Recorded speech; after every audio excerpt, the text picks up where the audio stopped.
Welcome to EPG Pathshala. I am Dr. Shivantika Sharath and I teach in Vivekanand College, University of Delhi in the Department of Applied Psychology. Today we'll be talking about the Module 2, Criminology in the Indian Context for the unit Foundations of Criminology. In this module, we will be discussing the status of criminological studies in India, consequently appreciating the role of cultural context in crime, and fathom the social problem of crime in India. One must be familiar with the basics of criminology before we begin this unit. Crime rates in India are increasing at an alarming rate. The Statistical Yearbook India 2016 published data of cognizable crime under the Indian Penal Code, and Delhi, despite being the national capital, has topped the chart among the union territories as well as cities. This is quite an unsettling fact. As the civilian population is growing and becoming diverse, the diversity of crime and criminals is growing too. This module, with the help, place contextual and cultural reality in mesh of factors that contribute to crime.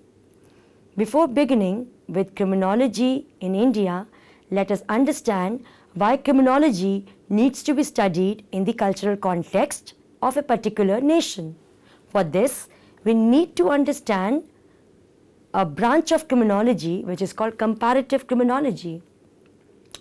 Every nation has a different social and legal control system and a different way of thinking about crime. The globalized and internet-mediated world, however, aids the perpetration of crime across borders. So, in spite of different systems of prosecuting crime, today, different nations face similar and sometimes the same attacks on their respective legal frameworks that maintain order. Comparative criminology is widely recognized as a cross-cultural comparison of crime rates. This is a very limiting definition of comparative criminology. So E. Johnson widened the definition and described it as a scientific approach which seeks to analyze the commonalities and differences of a given phenomenon of two or more countries. Comparative criminologists seek to study and bridge the gap between criminal justice systems across the world. Crimes like genocide, war crimes, crimes against humanity, and crimes of aggression are recognized as common crimes across cultures by the international criminal law. Comparative criminologists categorize 4 different types of societies in terms of their legal structure. The first one is the folk communal society, which are barbaric and backwards. Such societies are notoriously infamous for letting crimes slide without acknowledgement. The hopes that projected crime rates don't increase. However, once a person is in fact declared guilty, the person is punished and are usually given harsh punishments. For instance, the African Middle Eastern tribes, early Puritan American tribes are examples of such societies. The second is urban commercial society. These have a very few written laws. They, however, have a culture of maintaining specialized and stringent enforcement of these laws in accordance with the wishes or directive of a monarch or central religion. The punishments that are meted out are inconsistent and also harsh. The third is the urban industrial society. Such societies have laws that prescribe and give incentives for good behavior and disincentives and punishment to citizens for bad behavior. The police here are specialized to deal with property crimes such as theft. This type of crime is extremely common, but solitary expertise in this domain handicaps the police force's ability to take on sudden severe emergency situations. The fourth are the bureaucratic societies. This is the legal system of modern society. The criminal justice system has fully developed in legal system and multi-competent laws and forces who are trained and prepared for all levels and all kinds of crimes are there. These different societies also have different legal traditions. But before studying the different legal traditions, let us consider the following situation. Common law. Here, the law is formulated by prior judicial branch decisions and is considered unfair to treat similar cases with similar facts differently. Civil law, wherein some common principles are codified into a referable system which serves as a primary source of law. Specialist law, which leans on the Marxist ideology with major adjustments following a framework of civil law but with the communist ideology in the background. Islamic law, which is religiously inspired, falls back on the Islamic doctrine and the words of contemporary religious heads. Now, these are a variety of variations in legal traditions and societies, and they make the notion of a universal criminology redundant, and so the focus of comparative criminological studies is to know the intricacies of these variations in criminal law across cultures and bring these vastly varied ideologies of crime, justice and social order together in a forum that allows administration of order across borders. We shall now see the genesis of criminology in India. With this, we can begin to investigate the status of criminology in India. The discipline of criminology is in its stage of infancy, and we can also say toddlerhood perhaps, with a dire paucity of professional courses and research in higher education. One of the oldest centers for criminology was set up in 1954 as the then erstwhile Department of Criminology and Correctional Administration CCA at Tata Institute of Social Sciences, Mumbai. It was directed towards creating trained professionals in the field of correctional and criminal justice administration. Thus, CCA department felt the need to broaden its focus from corrections to include access to justice, social exclusion, and the re-entry of marginalized groups, and thus renamed itself to be known as the Center for Criminology and Justice CCJ as it currently exists. Another very significant development in India was the setting up of an expert committee by the UGC to suggest steps to bring criminology and forensic science into the general stream of university education as a result of the resolutions that were taken at the UNESCO Symposium in London in 1955. The symposium resolved that systematic understanding of criminology and forensic science was necessary for law enforcement officers, and the universities therefore should be encouraged to include these courses in their curriculum. The Lok Nayak Jayaprakash Narayan National Institute of Criminology and Forensic Science in Delhi came up in 1972 as a result of this, and since then it has made significant headway in training and research in these two fields. It became an independent department directly under the Ministry of Home Affairs in 1976. The Indian Journal of Criminology and Criminalistics is also published by the institute. Now, criminology in India is led by the Indian Society of Criminology, which was established in the year 1970. The objectives of this society include advancing the study and application of criminology and allied sciences for the welfare of society and for facilitating cooperation to different stakeholders interested in the prevention and control of crime. Consistent with the multidisciplinary nature that criminology is, the society has attracted memberships of not only criminologists but also of psychologists, sociologists, judges, lawyers, police officers and others. The society organized its 39th All India Conference in 2016. So the society has been active for the last 40 years. Current scenario of criminology careers in India. The field of criminology has come forth as a challenging profession to the youths of this nation, since it deals with the cause and prevention of crime.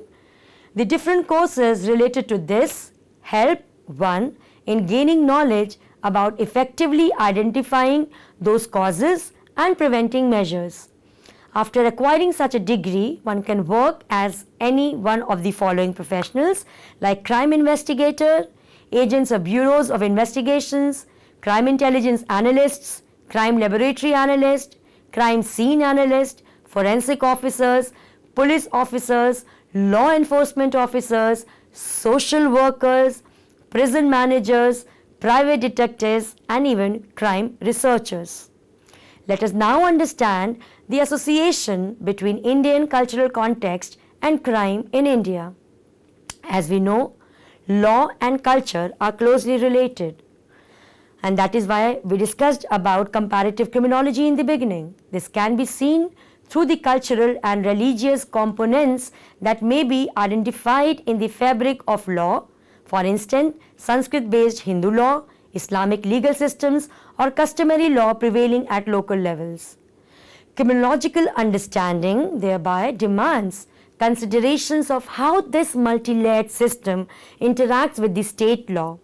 Bertie and Tarabout state that the history of the Indian legal order shows an intricate construction of institutions and codifications which relate to the British legal system, to Hindu or Muslim traditions, and since independence to various international interactions as well. India is a democratic, multicultural and multilinguistic society with wide social contrasts due to caste system, religious affiliation, regional disparities and economic gap. Despite the urbanization, Indian society largely remains essentially rural and relationships are still rooted in religion, caste and traditional local customs, all mechanisms of authority that can be very coercive at local level. In India, legal reforms have been a big way of bringing reforms in the country along the values of democracy, justice, equality and secularism. Legal acts outlaw certain practices that are deeply entrenched in its local culture. Thus, an educated, aware citizen of India is caught between affirmation of his or her global modernity and his rooting in the more traditional social and political networks. Contemporary modern application of criminology has resulted in tensions between values presented as universal and local social realities. This can be exemplified using the current perception of caste.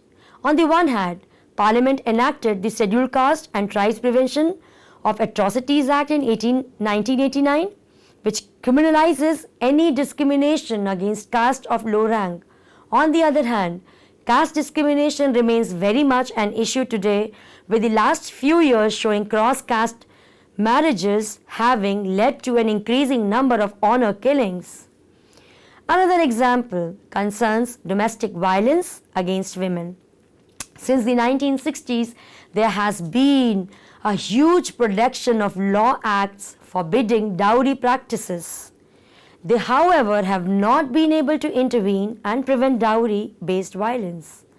In the words of the founder of Jagori, a Delhi-based women's NGO reported by the newspaper Guardian, though there was growing awareness and reporting of sexual violence, men are not able to accept women's increasing assertiveness and use heinous ways to punish them. India is full of brave, independent female icons, but they have succeeded despite cultural norms, not because it encourages them to be independent.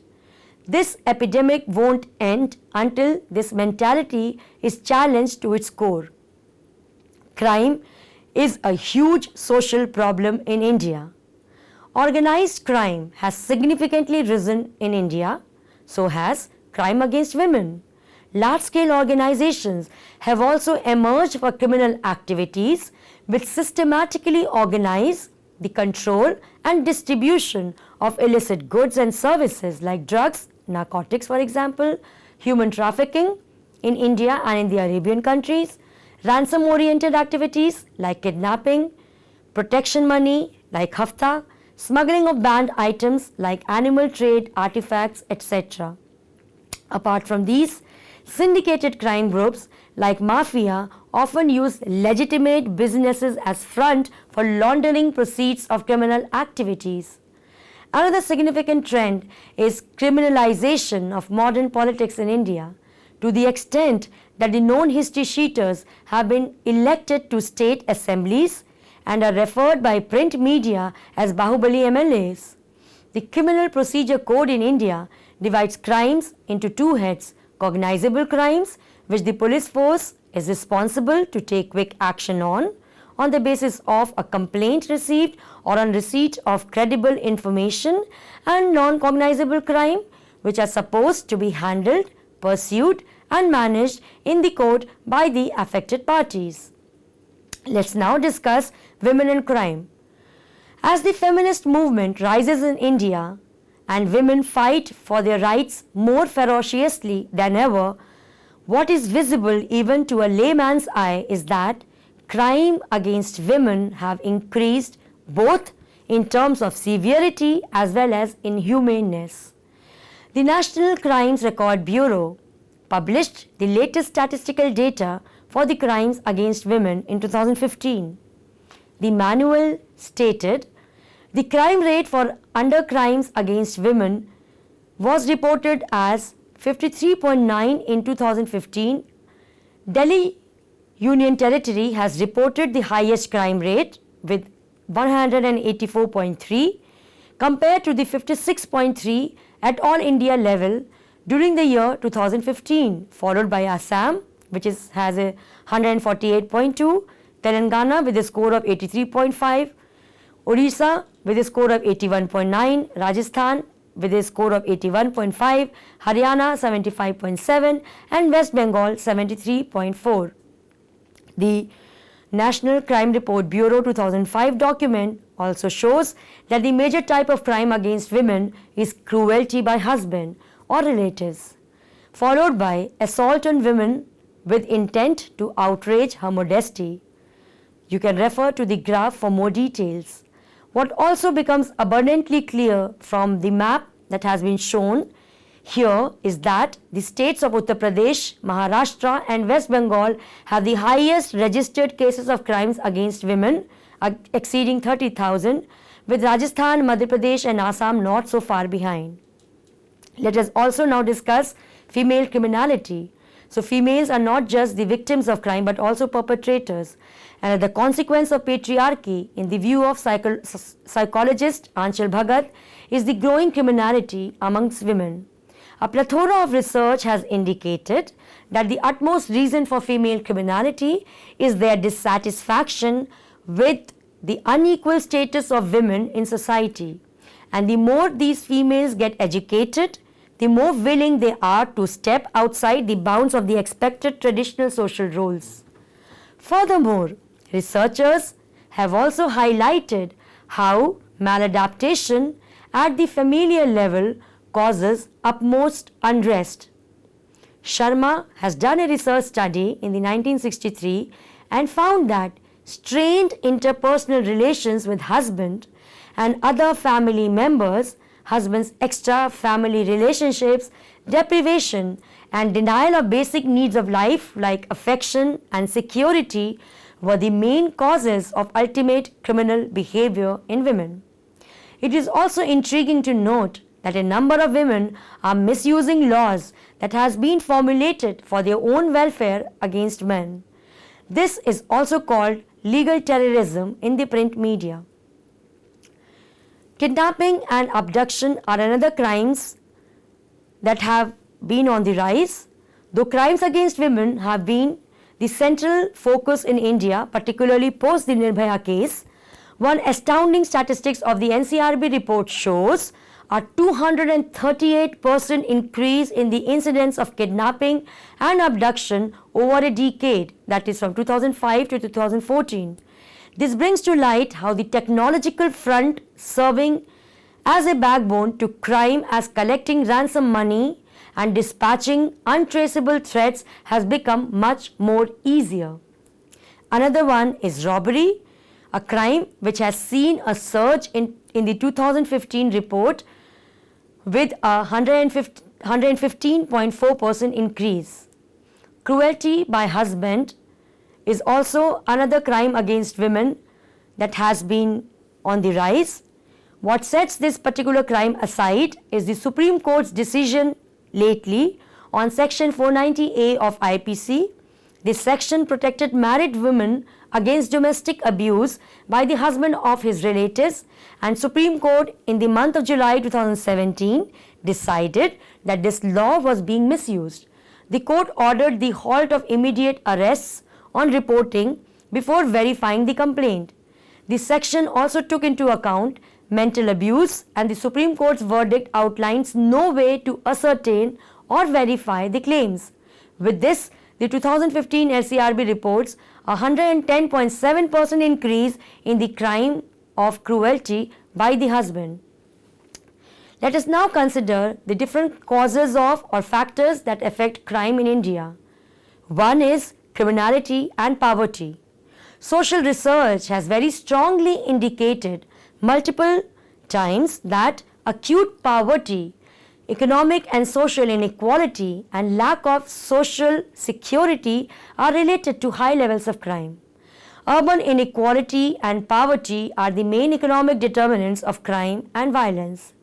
The levels of urbanization, globalization, and technological innovation are also associated with crime rates and their diversity.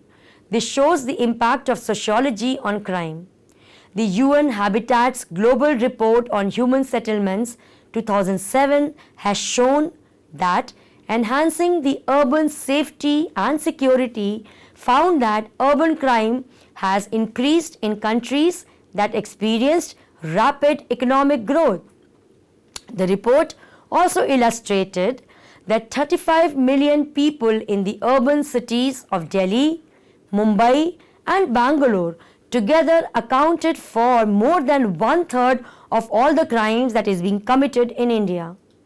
Globalization has also engendered a new generation of global crimes and transnational organized crime groups, while it is steering the criminal justice system to adopt globalized standards of justice. Another observation that has also been made is that gender-specific violence is increasing due to failure of the society as well as the government to affirm dignity of women and the lack of acceptability of women empowerment in a rigidly patriarchal society. In a study on murder in India, Dries and Khera 2004 report that the strongest correlate of murder rate is the female-male ratio. Districts with higher male-female ratios have lower murder rates. What this study makes clear is that there is a strong link to some kind between gender relations and criminal violence. Not just violence against women, but violence in the society as a whole. There is a growing disorganization and disintegration of the family and society, leading to a decline in moral and ethical values of the people. Individual level psychological factors like unhealthy parenting, maltreatment of children, domestic violence, alcoholism, etc. are also known to aid the growing criminality, along with factors like illiteracy and lack of social commitment and social consciousness. Criminalization of politics has also made the entire socio-political system hollow. Even a fleeting glance at sociological landscape yields intimidating results. Criminality appears to be interwoven into the social fabric of civil life, and it seems increasingly difficult to completely uproot it. In order to look for this solution, many attempts were made at finding the true roots of the cause. Understanding crime and causation can also be done through theoretical viewpoints. Many theories have been used to explain the existence of crime and criminals. The social structure theories, for example, posit that crime is a result of underprivileged financial position, basically trying to relate poverty and crime. It comprises of the social disorganization theory that focuses on environment, for instance, how some neighborhoods consistently seem to have school dropouts. Strain theory that focuses on the discord between personal goals and the means required to reach those goals and the frustration this inability causes that leads to criminality. Cultural deviance theory, that is, societal segregation leads to lower class people developing subcultures. These subcultures don't conform to the law. For instance, men in these circles might believe that there is nothing wrong in beating up their wives. It is the culture of poverty. Anybody coming in contact with this subculture would be likely to violate the law themselves. According to the social class theory or anomie theory, crime is committed because of awareness of being have-nots and not being able to afford the basic needs. Also because of constant pressure to maintain the status quo. There is another theory which is called relative deprivation theory, where the existence of wide division between the upper and the lower causes crimes. From the psychological viewpoint, the social learning theory plays an important role in explaining criminality. They say criminality is learned like everything else, including conformity. Criminals learn from other criminals and get better at a particular crime every consecutive time they do it. Social control theory, it says everyone is capable of being a criminal. Moral or legal code of conduct stops people from becoming criminals. Without these bondages, people feel free to break the law. Next is the labeling theory, which says that lawmakers label actions as crimes. Criminals are labeled and further drawn into criminal nets. So you call me a thief and I become a thief later on. Social constructionism is the perspective that holds that reality is created through social interaction and views language and social interaction as the basis for its construction. Behaviors become crimes through a process of social construction. The same behavior may be considered criminal in one society and an act of honor in another society or in the same society at a different time. The legal status of a behavior, whether it is defined as crime, lies not in the content of behavior itself, but the social response to that behavior. Changes in the legal status of behavior are often brought about by social movements and may entail considerable social conflict. And this is also seen in the modifications of the various laws that take place post certain public unrest. Now we come to the prevention of crime in India. There are correctional services and prisons for doing the same. Correctional institutions are the primary route to decreasing crime in all major economies throughout the world. They should render both preventive and curative services to the offender with the basic purpose of reforming as well as rehabilitating the offender. One would have heard about the various courses that Dr. Kiran Bedi launched in the Tihar jail. To facilitate achieving these goals, they should be more accountable and safeguard human rights. A more humane approach is required. The prison system should also be independent of the bias of socio-political system. Observational homes or remand houses are an attempt in this very humane direction. They provide education and vocational training for homeless children as well as accused children awaiting trial. Children homes for reformation of the children offenders and maladjusted children, and special homes and shelters for providing shelter and specialized training to young offenders for their reformation are also attempt to forge a kinder and a healthier relationship with underage individuals who have flouted the law. One has to show a lot of respect for convicts. The study of criminology makes it evident that the causation of crime is multifaceted, and loopholes in the law are not the solitary reason for a crime to be committed. The core to reducing crime rests in the core that creates criminals. Can we make a criminal a non-criminal? Can the society rehabilitate deviants into the civil system? What has been evident to scholars, researchers, and even contemporary media is that one crime does not make an individual a criminal. That is what even the labeling theory said. But the prison culture, the social tax of being a criminal, and the degradation of the status quo. When a person who has shoplifted once is called a shoplifter, the society as a whole pushes this person deeper into the web. Until this web is broken and the person is allowed to find a way back into a life of normalcy, the cycle of crime will not stop.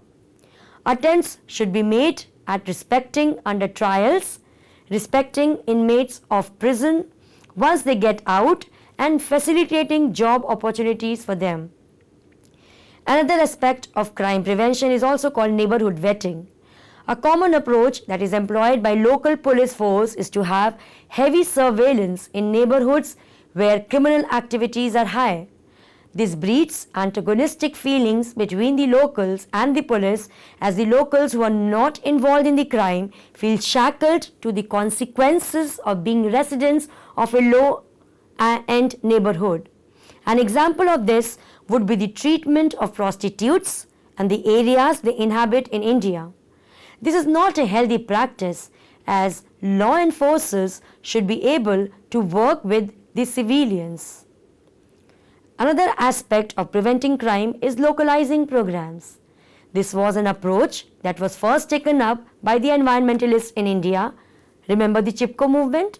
A realization that dawned upon the government was that the locals know and care more about the nature and its preservation. Including locals, raising awareness and organizing them into a task force of vigilance could be of great help in preventing criminal activities. So localizing is basically a means of engaging the community in preventing crime. Combating virtual violence. The government needs to acknowledge that cybercrime is spreading at a fast pace, and even if the crime itself isn't a cybercrime, the internet plays a role in abetting it. In December of 2015, Ministry of Women and Child Development released an official document about the increasing rate of cybercrimes and described how the existing laws can be used to combat it. One also has to target the social inequalities to prevent crime. The core of crime, criminals, and rising rates of crimes can be condensed in a single factual sentence: resources are limited. The haves turn a blind eye towards this fact, and some of the have-nots turn a blind eye towards the rule of law consequently. Ensuring subsidized necessities of a decent quality of housing, food and education as well as healthcare will help bridge the income divide that is reinforcing the cycle of crime for generations. Thank you.